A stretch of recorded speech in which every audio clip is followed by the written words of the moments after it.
और इस वक्त की एक और बड़ी खबर आपको बताएं, भारत में अल्पसंख्यकों के हालात पर बयान देकर घिरे बराक ओबामा को अब अंतर्राष्ट्रीय धार्मिक आजादी संबंधी अमेरिकी आयोग के पूर्व अध्यक्ष जॉनी मूर ने नसीहत दे दी है।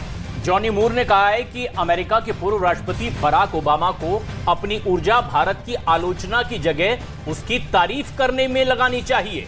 जॉनी मूर ने कहा कि मानवीय इतिहास की बात करें तो भारत सबसे ज्यादा विविधता वाला देश है। अमेरिका के पूर्व राष्ट्रपति बराक ओबामा ने पीएम नरेंद्र मोदी के दौरे के वक्त एक इंटरव्यू दिया था और उसमें बराक ओबामा ने भारत में धार्मिक सहिष्णुता की स्थिति खराब बताई थी।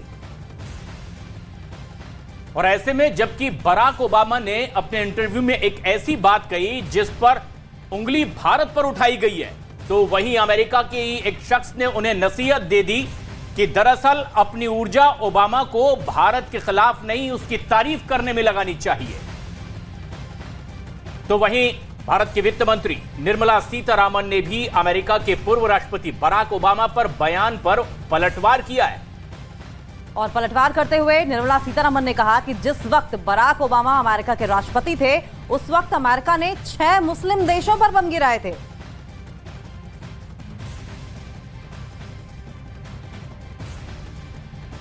माननीय प्रधानमंत्री जी यूएस में कैंपेन कर रहे हैं, उस समय कैंपेन मतलब भारत के विषय में सबके सामने विषय बोल रहे हैं। उस समय एक पूर्व राष्ट्रपति यूनाइटेड स्टेट्स का बयान दे रहे हैं भारत के मुस्लिम्स, जबकि विदेश के विषय के बारे में मैं थोड़ा संयम रखते हुए बोल रही हूँ।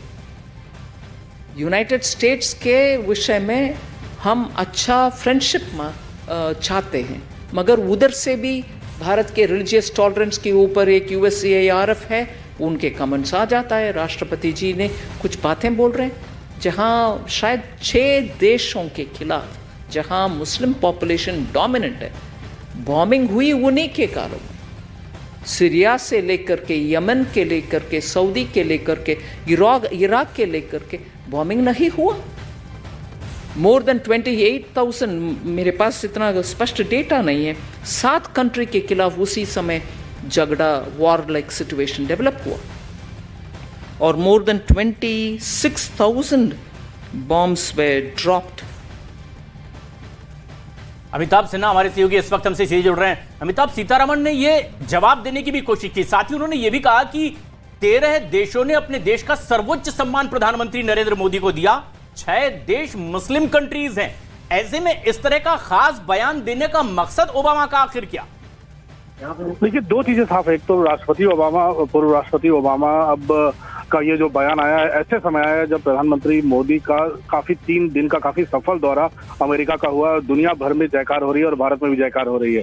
भारत अपनी शर्तों पर काफी चीजें मनवाकर अमेरिका से आया है। दूसरी जो सबसे महत्वपूर्ण बात है, जो अमेरिका में राष्ट्रपति बाइडेन से भी इसके बारे में सवाल पूछा गया था, उसने कहा था दोनों कंट्रीज के DNA में लोकतंत्र है। अब जब राष्ट्रपति बाइडेन कह रहे हैं, प्रधानमंत्री मोदी कह चुके हैं कि हमारे यहाँ विविधता में एकता है, और ऐसे में राष्ट्रपति ओबामा का बयान आना जाहिर तौर पर चुनाव के पहले, अमेरिकी चुनाव के पहले कुछ न कुछ राजनीति का बहाना हो सकता है। लेकिन जो जॉनी मूर है, जिन्होंने अभी जिन्हें farmer commissioner United states commission on religion के, इन्होंने साफ साफ कहा है कि राष्ट्रपति ओबामा का बयान बिल्कुल गलत है।